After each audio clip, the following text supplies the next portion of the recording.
course, time for Cross Question. A stellar panel joining me in the studio tonight. We have Paul Scully with us, the Conservative Tech and Digital Economy Minister, also MP for Sutton and Cheam, and recently announced contender to be his party's candidate for the next London mayoral election. Barry Gardiner is here, Labour MP for Brent North and former Shadow International Trade Secretary, as is Harriet Sergeant, a journalist, author and research fellow for the Centre for Policy Studies think tank, and delighted to be joined too by Amelia Womack, former Deputy Party Leader of the Green Party of England and Wales. You know the drill. Your number for your questions, for your thoughts for our panellists, 0345 6060 973. You might have a question tonight about what we've just been talking about. Boris Johnson's allies claiming that Rishi Sunak is behind a witch hunt against the former Prime Minister over Partygate. Perhaps you've got a question about the fact that we learn food prices are rising at their fastest rate for 45 years.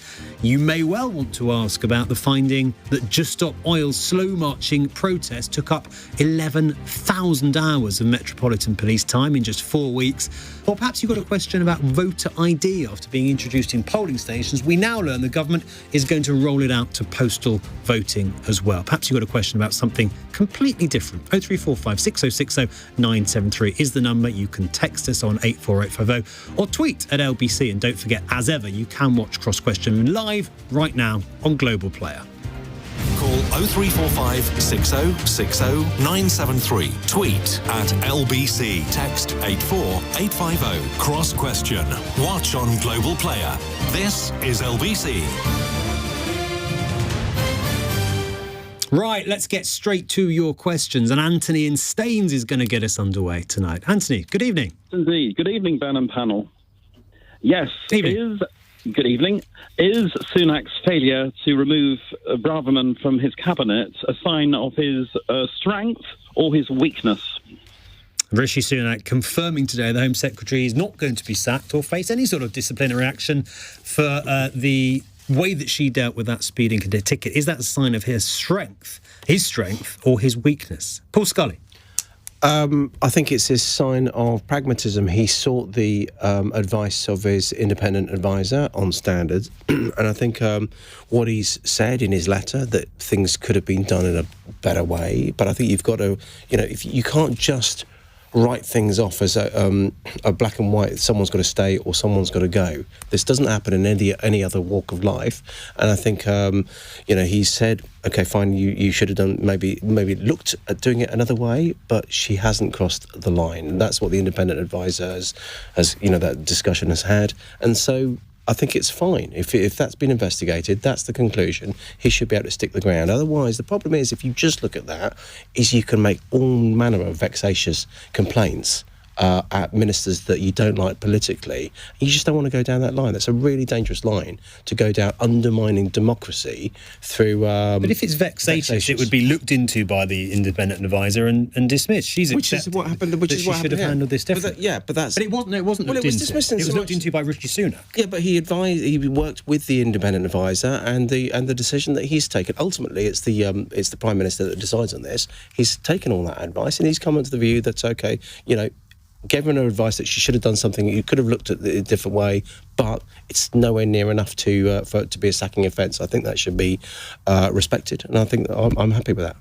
We've spent a disproportionate amount of time since she was appointed talking about various controversies relating to the Home Secretary. Is she becoming a liability for the Prime Minister? No, I think, as I say, it's always one of these things when people smell blood, they start carrying on going. They were doing the same with Boris, trying to undermine Boris's authority in various areas, and then actually Boris ultimately in Partygate, saw to the end of that because it was right that he stepped down when he did. But what you found was that opposition parties were scratching around trying to find something they could hone in on to undermine standards. And what that ultimately does, it may give them short-term gain, but it ultimately undermines politicians in general. We saw that with the expenses scandal a decade ago. I remember that when I was a local councillor, I was getting it in the neck for all the expenses I was supposed to have when I was just trying to sort out people's bins. It just really does pervade through politics and undermines, I think, democracy. People need to do the right thing. They need to be seen to do the right thing. I think in this, she's had a talking to. You could have done it better. It's not a sacking offence. Let's move on. OK, let's move on, Barry Garden. Let's move on. Shall we move on? Well, look, I am just amazed after the reception that Suella Braverman got at the new Conservative conference the other week. I'm amazed that she's actually decided to keep Rishi Sunak in place. One could have imagined it would have been otherwise, but there we are. Anthony, to get to the nub of your question, there is an issue that I don't think has been aired or asked. And that is whether Suella Braverman had previously had a speed awareness course. Because you'll know, Anthony, that if you've had a speed awareness course, you're not allowed to have one within another 2 years. And if she was asking for a speed awareness course having previously had one, then it seems to me that would seriously contravene the ministerial code, because it would be trying to get particular favouritism for her in that situation. Now, I think we just need to be clear that did not happen. And in that sense, there's no suggestion it did, though, as far as I'm there's no suggestion that she'd ever been caught speeding before yet. But then you wonder, why was she so keen to have the speed awareness course rather than actually to just pay the fine? Pay the fine. And if it was simply that she asked, how does a speed awareness course work? Do I sit there on my own in front of a computer? Do I have to go and sit in a room with other people? If it was simply a request for information, then that seems to me perfectly legitimate and perfectly fine. But the fuss and the manoeuvring that's gone on about this just leads people, I think, to wonder if there's something more that was going on here. Yeah, but that's because of the fact that it's always going to be a big political story afterwards. Because you ask about why would she do a speed awareness course. I did one about 8 years ago, something like that. Funny enough, I did one shortly after I was elected, and I had the guy next to me talking about his bins in Sutton when I was doing the speed awareness course. Why did I do it? Because actually, lots of people around the country, not only do you not get the points, I haven't got any points, so it wasn't ever going to affect me in terms of disqualification. It doesn't affect your insurance in the same way. So actually, you take your medicine, you learn your lesson. But the implication was that she was asking her civil servants to do something that wouldn't have been appropriate, namely to sit down alone. Well, wait a moment. Rather than in the group. Harriet, this is something. I mean, this is not. First of all, she is the Home Secretary, so I think there is a problem with security here. I mean, if she goes and does a speed awareness with a lot of other people, that is a problem with security. They're done online. They're done online. I thought you had to go and do it with it. I did. Well, you can do she asked to do it online. One-on-one. That's what the she asked. But this is something that celebrities do quite regularly. I mean, there's a solicitor called Nick Freeman. There's a solicitor called Nick Freeman who told the Times this regularly happens. He is always arranging one-on-one private things for his celebrity clients. This is Mr. Loophole, isn't it? Okay, she's not a celebrity, but she is the Home Secretary. So it wasn't. It's trying to cover it up if you do that. It's trying to stop it ever getting out. You just incriminated there was no question of her trying. She was just saying, can I do this? Yes, so that it didn't come out and so that we would never find out about it. Well, why should it not come out? But that's why she wanted to do it privately, to stop us ever finding out about it. But what evidence is there of that? Why else would she want to do it? I haven't seen any evidence of that at all. But Harriet, you've just She took her points, and she did. Celebrities do it because they just don't want to be doing it. I mean, now you're telling me you do everything online, but do you do it with a lot of other people online? Yes. Do you do? Yes, you do. I've done one recently. About a year. Speed awareness course. A speed awareness course. It's amazing how many people. I feel quite left out. I've never done one. I'm obviously. I'm with you there. I've never done one either. I have to say, everyone I know who's done them's really enjoyed them, but then they go to the place with a lot of other people. And I'm fully aware of my speed. Paul got ear-bashed about bins in Sutton. But I think what's really important is Suella isn't a celebrity. She is a minister, and she needs to be held to account to the ministerial code. You were saying about oppositions looking for a problem, opposition parties looking for a problem. It is not opposition parties that set the ministerial code. It is the code that they should be working to, operating to, and upholding. And I think it's a sad day for the way that our democracy works when people are trying to avoid their role. I mean, if they just taken the speed awareness course, if people had been there, it would have been less of a story than what has happened now. And I think that this is...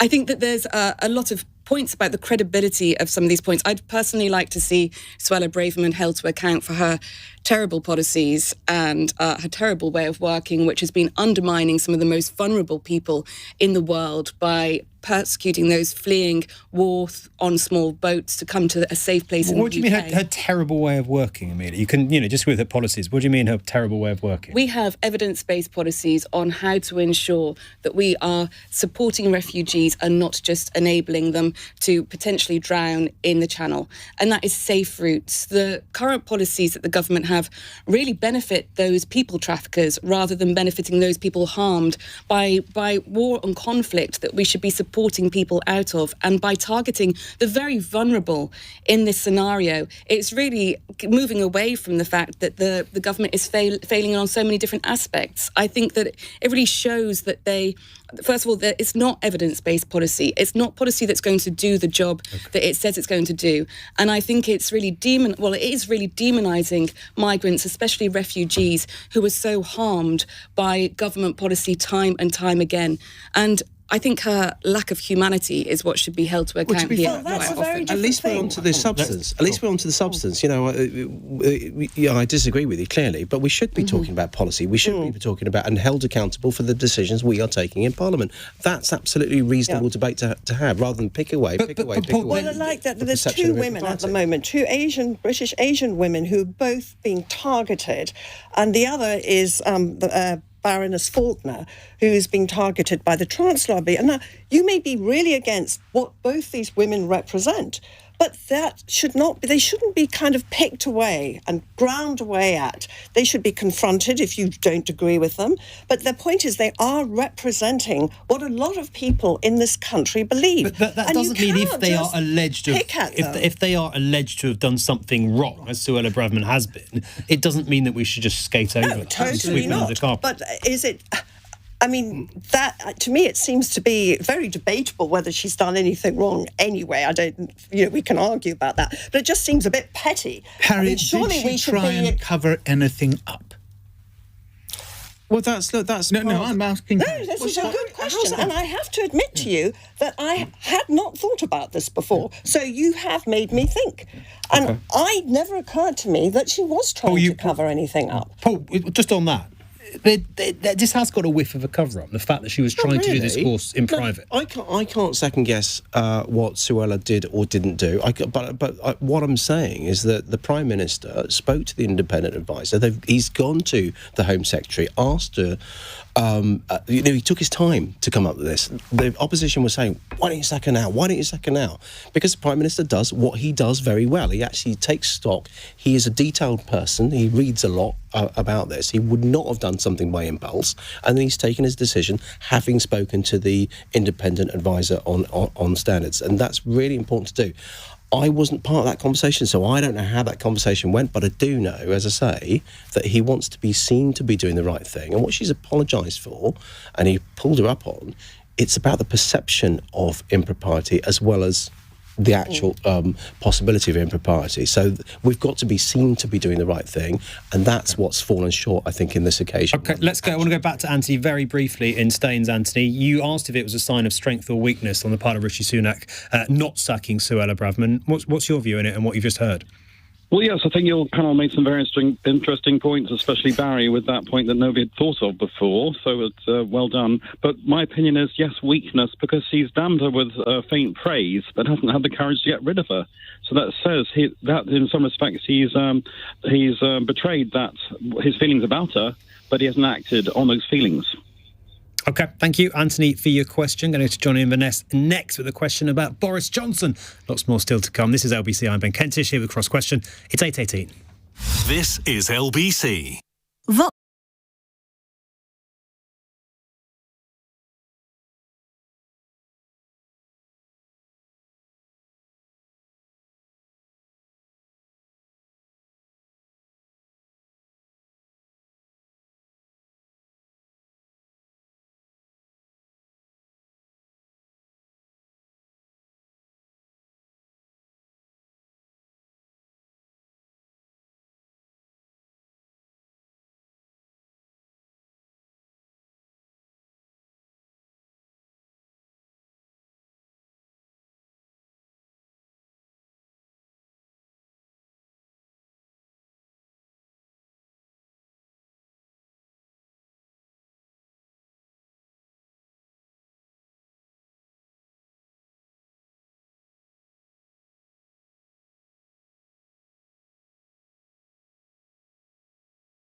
leading Britain's conversation. Cross Question. Tweet at LBC.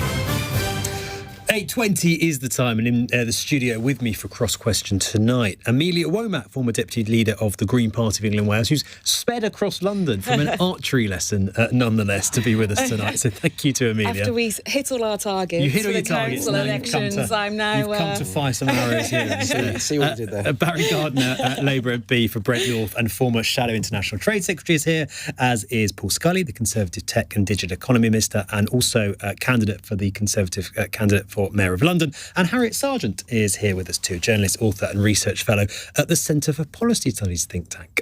Next question for the panel comes from John in Inverness. It's a text question, and John says this: are the civil servants who redacted Boris Johnson's messages and are accused of a cover-up for doing so the same civil servants who reported him to the police and are now accused of a witch hunt? So this is about the Cabinet Office being accused by the chair of the COVID inquiry today of redacting too many details of Boris Johnson's messages and trying to cover up some elements of it in that sense, at the same time as being accused, civil servants, by allies of Boris Johnson, of a witch hunt for sending info about his ministerial diary to the police after suspecting that there might be evidence of legal breaches of lockdown rules. Barry Gardiner, is this the suggestion that these civil servants are responsible for a witch hunt of Boris Johnson? Anything in that? Look, I have huge respect for the civil service. I understand that the lawyers from the Cabinet Office were actually acting on behalf of Boris Johnson. Now, the public may find it strange to know that they were paying for his lawyers. And I think that is something that many people will find very strange in the way that this whole issue, the legal bills, were actually being paid, whilst he at the moment, I think, is out in Sin City in the United States giving a speech, probably almost now or a few hours' time, which will rake in to him personally more than an MP's salary in an entire year. Now, yet those lawyers who were acting on his behalf were under a legal obligation, as I understand it, to make available the diaries which contained what we understand to be evidence of further wrongdoing. Now, I don't know what that wrongdoing might be. That's a matter for the police to investigate and then the Crown prosecution to consider. I don't want to say either way, because that is a matter for them. It's not a matter for us. But any sort of insinuation that this is a civil service stitch-up, no, these are people of utmost integrity. They were people acting as his lawyers. He's now sacked them, I understand. But they were acting for him, but they had a legal obligation. We should respect that. We should respect the fact that our judicial system has that integrity, and we should now allow the police and the Crown Prosecution Service to get on with their job. Harriet, it's not the first time in recent weeks we've had allegations from Conservative MPs, often unnamed, not always, that there's some sort of witch hunt by the Whitehall blob out to get certain ministers they don't like, particularly those that voted for Brexit. Is there any truth in it, in your view? In my view, yes. I mean, I think that there's definitely you feel that the civil servants are a blob or a block against, because they disagree. So many of them, it's terrible to talk about them all as one big mass, but so many of them seem to disagree very much with what the government is trying to do. And it is creating a kind of febrile atmosphere in Westminster where nothing seems to be getting done. And actually, we all are picking away, rather like we did at Suella, picking away at Boris and did he do this and did the civil servants do that. To me, the far bigger point that we should be slamming Boris for is that with a huge majority that he got and with the big Brexit vote, that he completely failed to carry out the levelling up agenda for which he was voted. That is what we should be concentrating, not on whether civil servants have taken this or done that or whatever. But you accuse them of not supporting what the government is doing, of trying to block it. What's the basis for saying that? How do we know what they think of what the government's doing? Well, we don't know. We can only just go on anecdote, and we can go on you people can't accuse the civil servants of being opposed to what the government's trying to do without some evidence. I think there's been quite a lot of evidence for that. But I think the point is. No, hold on. What? Right. Like what? No, I'm not going to say any more about that. But I think that the point is that we should be actually going for Boris for what he's let us down, that he failed to do, or let people like me who voted Brexit down, that he failed to do what he was voted, and has done nothing, and has really caused, I think, enormous. A loss of faith in democracy by his actions. Doesn't it also create a loss of faith in democracy when people accuse our impartial civil service of being politically motivated on the basis of no evidence? No? Do you think it creates do you think that they're actually... I have no idea what our civil service is. All right, well, let's leave it at that then. Let's leave it at that. OK, Paul, are the civil service a blob that is trying to object and block what you as a government are trying to do? No, I think you have to almost separate the two things. So if you look at Boris's situation, clearly we haven't seen the information that's been passed on. It's right that we don't. Is the lawyers, as far as I understand, Number 10 and ministers didn't get involved in that. The lawyers are adhering to the Civil Service Code because it come up out of the disclosure requirements for this, and then it came out, and then, as I say, because of the Civil Service Code, they were obliged to pass it on. It's now a matter for the police to investigate that. In terms of the civil service, I don't think there's a witch hunt. I'm not going to go down that line at all. But some of your colleagues are. I know. Well, they're wrong to allege. I think, in my view, there was clearly a process there, and that's been followed.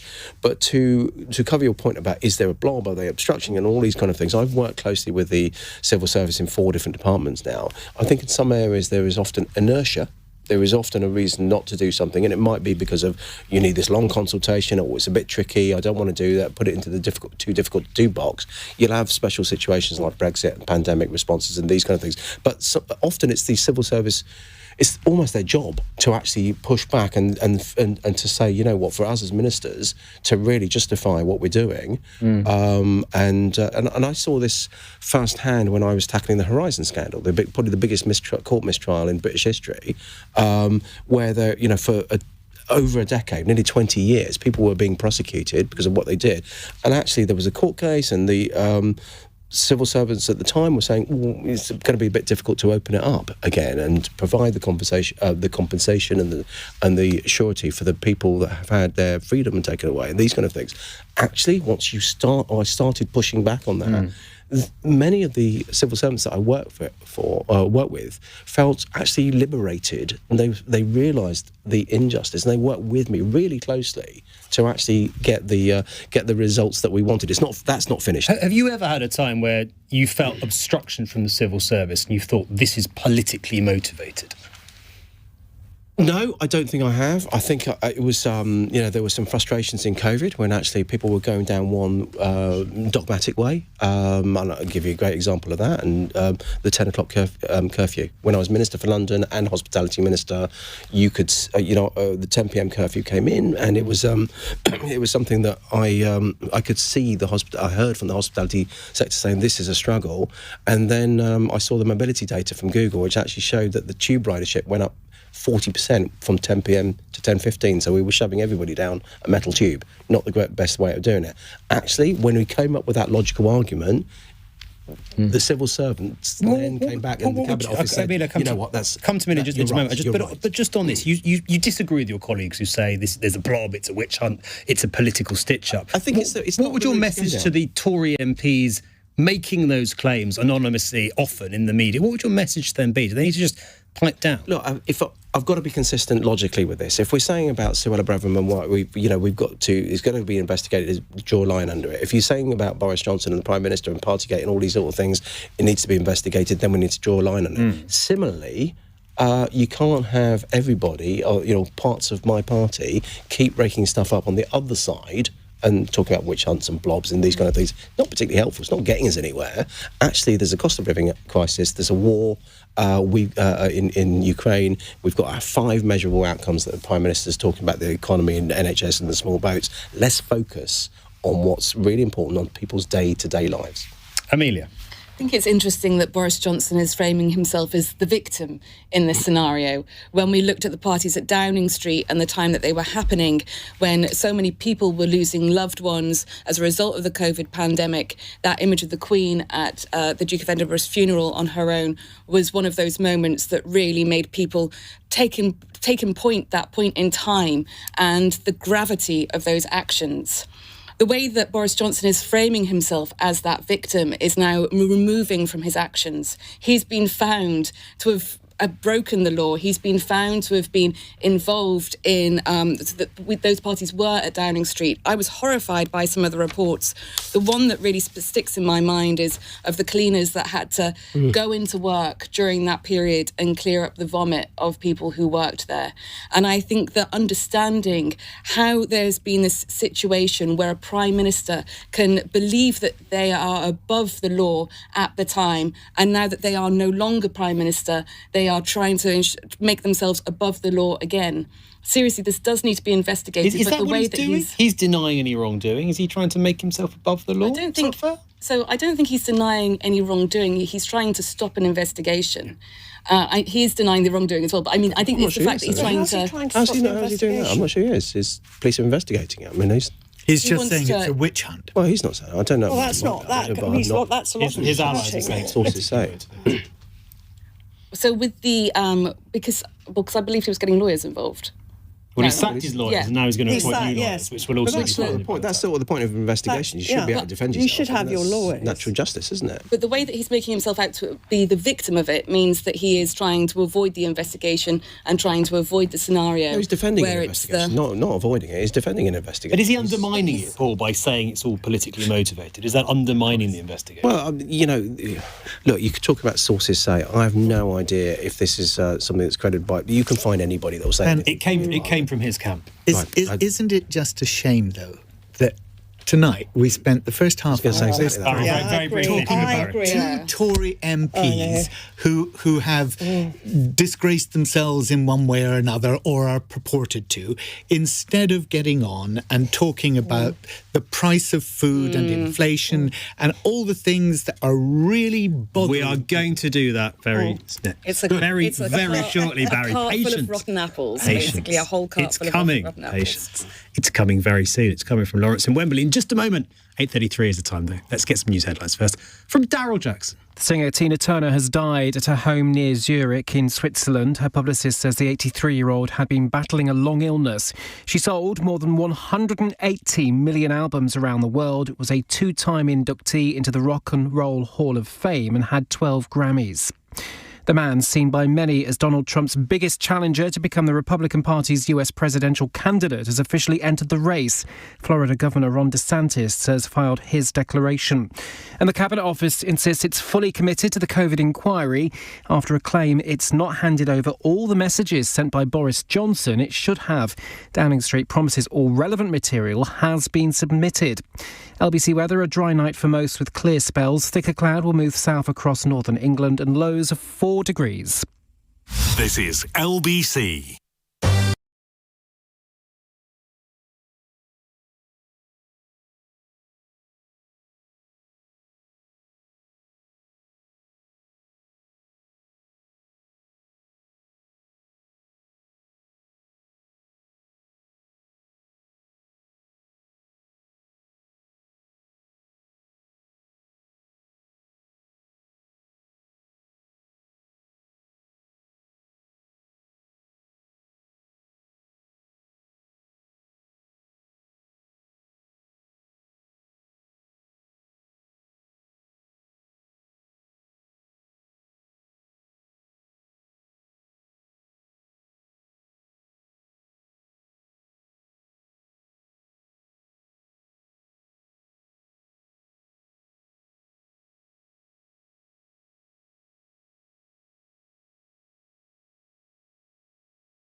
Cross Question on LBC. Text 84850. 8:36 the time. Ben Kentish here on LBC, joined in the studio for Cross Question tonight by Harriet Sergeant, journalist and author, Amelia Womack, former deputy leader of the Green Party, Barry Gardiner, the Labour MP for Brent North, and Paul Scully, the Conservative Tech and Digital Economy Minister and candidate for Mayor of London. I'm going to move on in a moment to talk about inflation. Barry, I just want to ask you very briefly, while we're on the topic of MPs misbehaving, your colleague Neil Coyle has been allowed back into the Labour Party today, has had the Labour whip handed back to him despite allegations of harassment, of racist abuse of a journalist, sexual harassment allegations having been upheld. Is that a mistake for Keir Starmer on the topic of MPs doing things they shouldn't? Look, I understand that Neil has said that he was suffering an addiction at the time. I understand that he has now accepted that and moved on. And I wish him well in getting his life back together again. If this can help, then great. He racially abused a journalist. He did. And he's now back a year later in the Labour Party. My understanding is that he did that whilst drunk. He's admitted to having a drink problem, and he is, as I understand it, in recovery. So, look, I don't in any way, not in any way, condone what he did. And you'll know it also made a personal reference to me at the time. Yeah. But I think, as I say, he's somebody who has owned up to having had a very troubled time in his life. Doesn't send a great message, though, does it? Well, it doesn't. I accept that. And it is difficult sometimes to make those judgment calls, and you have to. I think you have to look very carefully and say, has somebody really turned their life around? Have they really changed? Was this an aberration under the influence of alcoholism, or was it something that actually denoted who they were? I hope it didn't denote who Neil was. I hope he has managed to turn his life around. And as I say, I wish him well. Barry, thank you. Let's move on to Lawrence's question. Lawrence is calling from Wembley. Lawrence, evening. Question. Good evening, panel. Hi. The Bank of England has indicated that there might be 2 more interest rate hikes, apart from the one that they've just put up. My question is, should the governor, Andrew Bailey, be more accountable to how he manages the bank? You think he should, Lawrence? I think he should, because he's made mistakes. Okay. Inflation is coming down. It's still eye-wateringly high. Should the Bank of England Governor, Andrew Bailey, be held more accountable for how he manages the bank? Lawrence, thank you. Amelia Womack.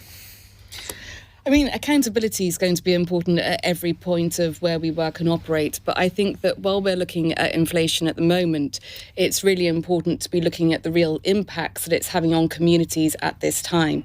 And I mean, we're talking about people failing to be able to keep a roof over their head and food on their table. We're talking about real lives that have been harmed by a failure of policy yet again. We know that about 6% of our inflation has come from Brexit. We know that we have had impacts as a result of an energy crisis, and it's real people's lives that have been failed because of that. And I think we really need to be working to hold to account not just every person who has been part of those problems. I would personally hold to account the Conservative Party for a failure. But it's the Bank of England that's tasked with keeping inflation at 2%, and it's exceeded 10%. That's a failure. It's a failure of the Bank of England. The Bank of England, of course, should have more accountability. But so should Andrew Bailey still be in post? At this point, we need to be, the rise in inflation is being caused by many other factors. And this is why I do want to be looking to the current government to be showing that there's also a failure of policy in how we are managing the UK at the moment that is harming people's lives. And it's not just the bank alone. Yes, they do manage inflation, but you need to go to the source of the problem. And I'd say that at the moment, the source of the problem is a failure of government policy and the way that we've been working and operating that has been harming many of the poorest communities across the country. In what way? In what way? You just thrown about it's all like it's all government's fault. And they're like, what? Where did you get that 6%? I've no idea where that 6% came from. We heat our houses with gas more than other European countries. So we're more susceptible to gas prices. And clearly there's a war on the edge of Europe within that. We've acted, the IMF have said we've acted decisively on inflation. We've paid around half of the energy bills with the support and cost of living of the average household bills over the winter months. You've seen food inflation in Germany, France, places like Poland and these like things, reaching up to 20% in some of those countries. You look at the changes we're making around the energy price guarantee. That's going to save around that in itself is going to save around 2% of. So if it's not the government's fault, Paul, is it? There's a mixture of figures here. Over the decade that the Conservative Party's been in government, the minimum wage has failed to be a genuine living wage to support communities. Our communities are the very fabric of our communities have been cut apart by that's not the cause of inflation. It's not the cause of inflation. Hold on, let's come back to the question. We gave you this biggest cash. Let's come back.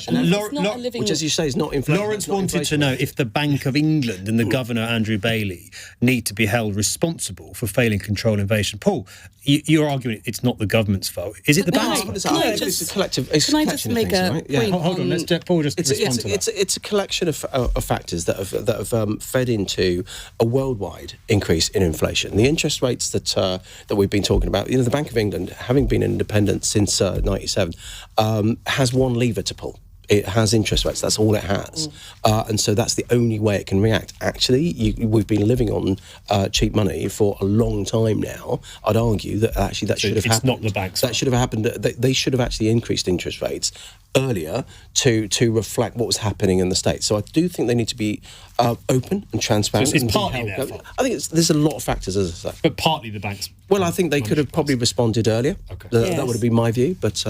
Yes, I think Amelia, I'll come back to you in a minute. Let's try to bring Harriet. I think that the bank should have responded earlier, but on the other hand, it's quite refreshing for Bailey to actually come out today and say he's very sorry and we're living in unprecedented times, and he can't really judge what is going to happen. And I think that you've got to look at what's happening in Ukraine. This is an unprecedented situation. We have what it's food inflation that has really hit people. I mean, some items have just doubled in price. And what is the thing that all food needs is fertiliser. And fertiliser has gone up, I cannot remember, something enormous, like almost 10 times the price, because most fertiliser comes from Ukraine, along with grain.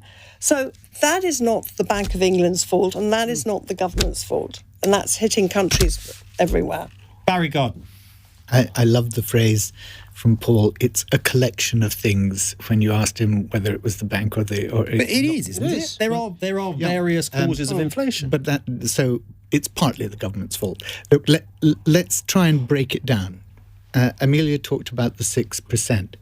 In fact, before the war in Ukraine, inflation was already running at 3 times the Bank of England target rate of 2%. It was running at 6%. So you can't simply blame the war in Ukraine for everything that's gone on. The war in Ukraine has had a huge impact. It's had an impact on transport costs because of the rise in the price of oil, and it's had an impact on food costs, partly for the fertiliser that Harriet just mentioned, but also because, of course, grain was not coming out of Ukraine and the cost of that.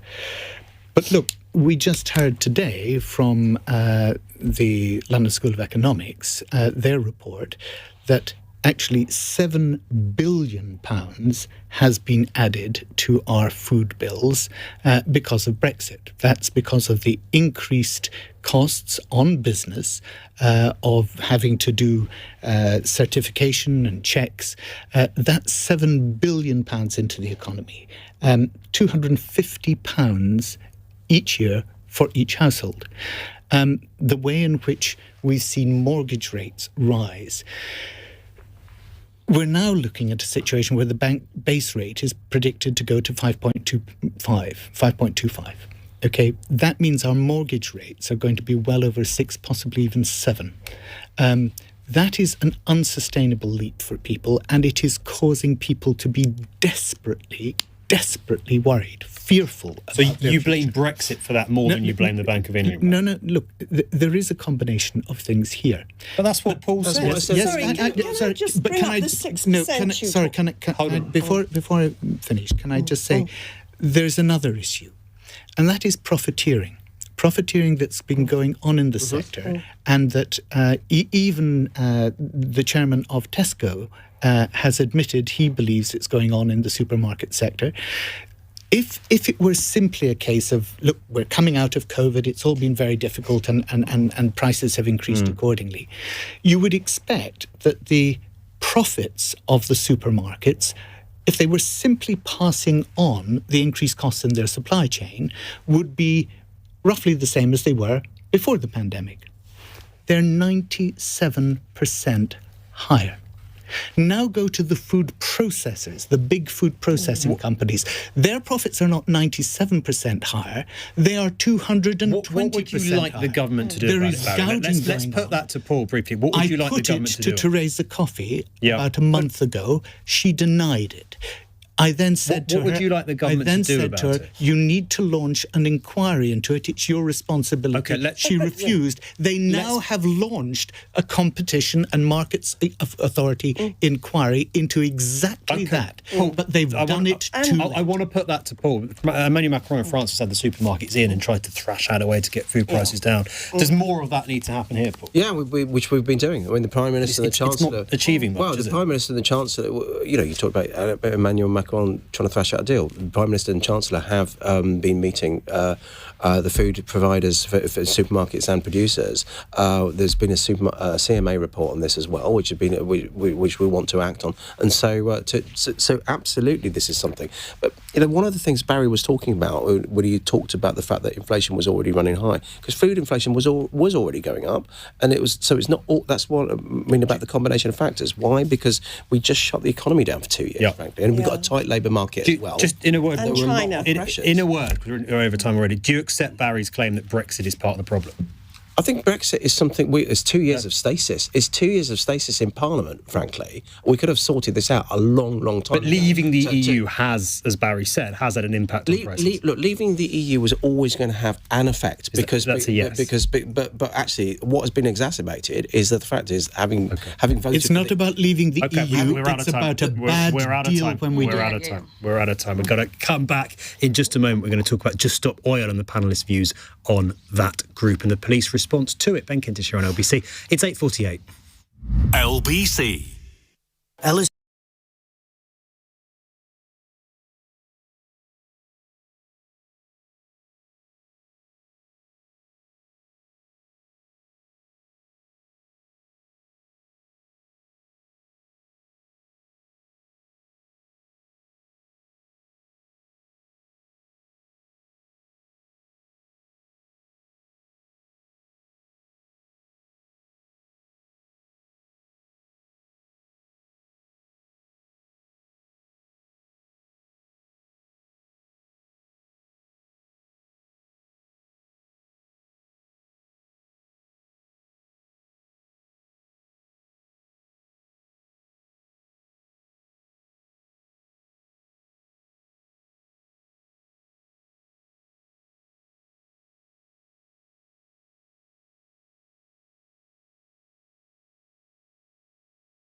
Cross Question on LBC. 8:51 the time. With me in the studio for Cross Question, Paul Scully, the Conservative MP for Sutton and Government Minister, Barry Gardiner, Labour MP for Brent North, Harriet Sergeant, the journalist, author and research fellow, and the former Deputy Leader of the Green Party, Amelia Womack, is here too. Our next question is from Sharon in Dartford. Sharon texts, is it right that protesters are still being allowed to block roads by walking very slowly down them and stopping people getting to work? This is, it's revealed that the Metropolitan Police's response to the Just Stop Oil protest has used up 11,000 hours in just a month and cost the force £3.5 million. Barry, is it right that these protesters are still being allowed to do this? Two things.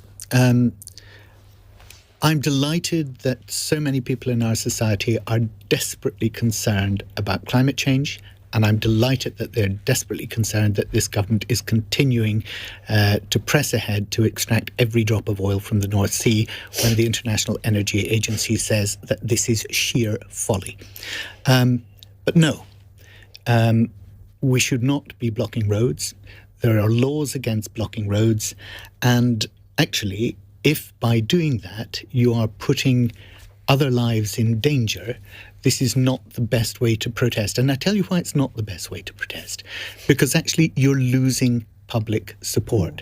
I want protests that are, yes, protests will inconvenience people. They will. And we need to have legitimate protest in this country.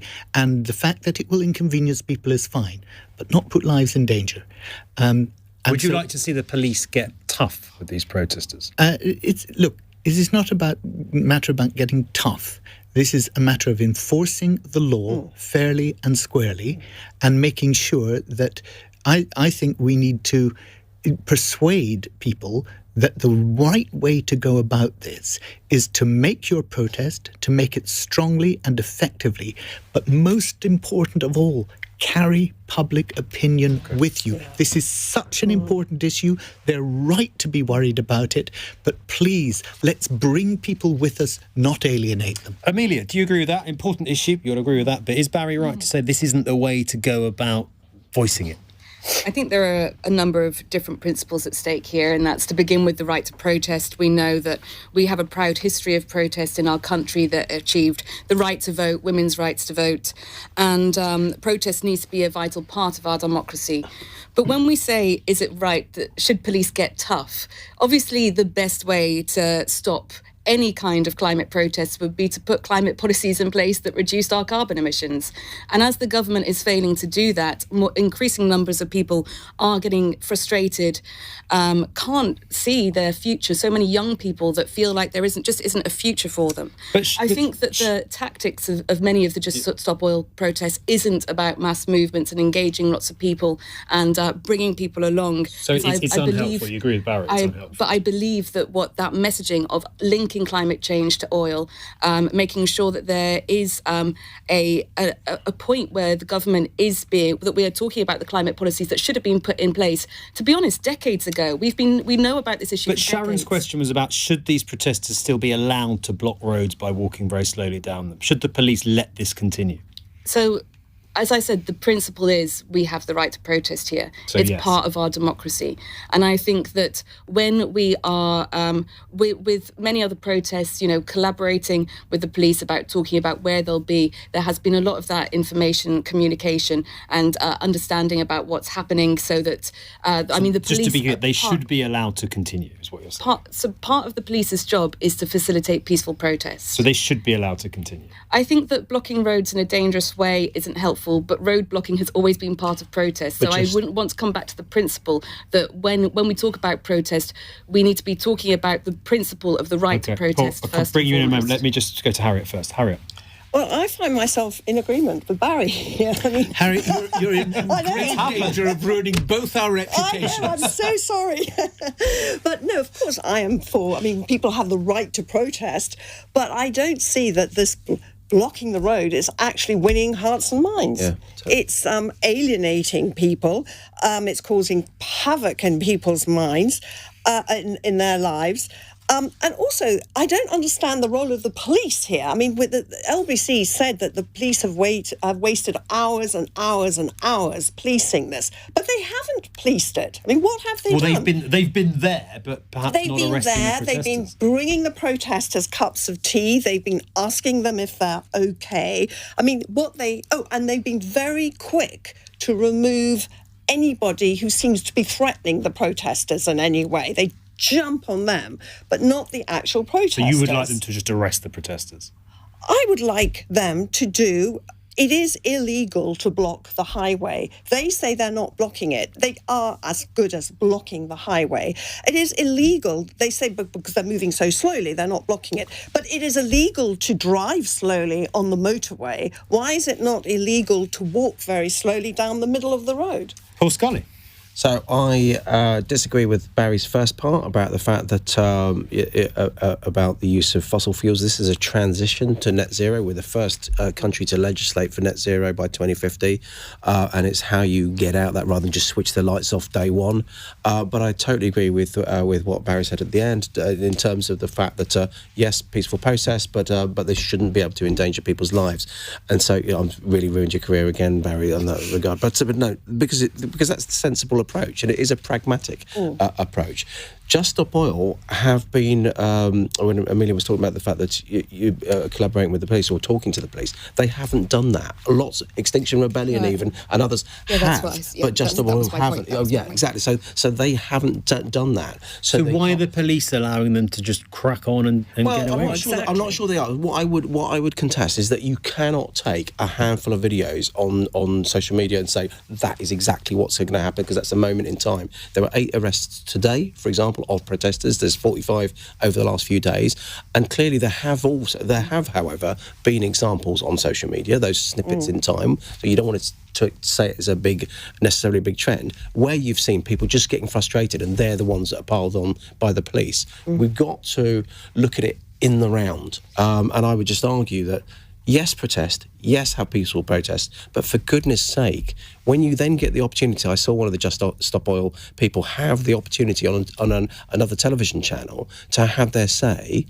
They just started throwing political jibes instead of talking about what they are actually there to protect. Make the case, as you've all been saying, take people with you along the journey. Just Stop Oil, and I think it's really important. You can't do that overnight. You can't do that overnight. But your policies currently don't move They're sitting there enough. Using oil-based products to actually share their messages. Yeah, because the world that we overnight. live in is oil-based. We're forced into a system that means that... Hence the transition. But the transition isn't moving quickly enough. And the reality is that the IPCC have said that 2030 is our limit for 1.5 degrees. Okay, we've got to leave it there, I'm afraid. Our last question, our fun question, and our strange question tonight comes from Gemma in Exeter. Well, depends on your answers, Paul. The sword, Gemma asked, the sword which Penny Mordaunt carried during the King's coronation has become the star attraction at a new exhibition at the Tower of London. Have the panellists been lucky enough to hold or even own anything which you think is museum worthy? Who wants to be put on the spot first? Barry Gardiner. Penny Mordaunt was magnificent with that sword. We all know that. Yes, I have something that I would have loved to have put in a museum. It was my first car. It was a complete crock. It didn't work. It was a complete nightmare, and it should have been in a museum, not because it was a model of its type, but because actually it was far too ancient to be driving around the roads. So that's the only thing I think I've ever owned that I would consign to a museum, but not on its merits. Where is it now? Long gone. Long gone. When I got rid of it, it had to go to scrap. So that tells the story. Barry and I's office contents are all in a museum. We work in a museum. I take people around. You always have to slow down to remind ourselves we're working in a fantastic museum. When I take Americans around, they always love the fact that Westminster Hall is nearly 1,000 years old. Yeah, and I then took the former mayor of Jerusalem around. I told him that story, and he said, "1,000 years? Pff, yeah." It's very different to different people, but it's the most amazing place. We're privileged. Well, you're dodging the question. Absolutely. Have you? My entire office. But I'm going to get you back to it. Have you been? Is that your answer? Absolutely. Yes. That's the best I'm going to give. Okay. Harriet. Well, I adored my grandmother, and she loved jewellery, and she left me this ring, which I just thought, I mean, I have no idea whether it's museum worthy. I don't even know if it was worth a lot, but I thought it was fabulous. I thought it was definitely museum worthy. And of course, me being me, I lost it almost immediately. And I still, I mean, this is good decades ago. I still think about that ring and wish... Never turned up. Never turned up. Shame. I'm always waiting to find it somewhere. Day. You never know. Amelia. So, as a strong advocate for a proportional system, I hope that one day our first past the post ballot papers will be in a museum. Boring. Oh, let me give you one. I just clearly don't lead such exciting museum-worthy lives. Let me give you one. My grandfather came from Burma in the 60s after my dad a decade before. I've still got his tea chest that he bought all his kit in. Very nice. On the Good answer. Amelia, I think you get the wooden spoon. Social media. I'll take it. Right, we're way over time. Thank you so much for your questions, your calls during Cross Question. Thank you to our panellists, to Barry, to Harriet, to Amelia, and indeed to Paul. Coming up after the news, we're going to be talking about problem drinking, as a committee of MPs today sounds the alarm about the scale of this country's issue with alcohol. I want to hear from you if that applies to you. 10 million of us are drinking more alcohol than we should. 600,000 of us are classed as having a problem with alcohol. Is that you? And what does your story in that regard look like? But I also really want to talk about what help was out there for you. Because what these MPs are warning is the cuts that have been made to council budgets and health budgets mean that for far too many people, even when they do ask for help from their GP or from health services, it's simply not there. So if you have had or have currently a problem with problem drinking, are you getting the support that you think you want and need? On your radio, on Global Player, and Play LBC. Leading Britain's conversation. This is LBC. From Global's newsroom, the singer Tina Turner has died at her home near Zurich in Switzerland. Her publicist says the 83-year-old's been battling a long illness.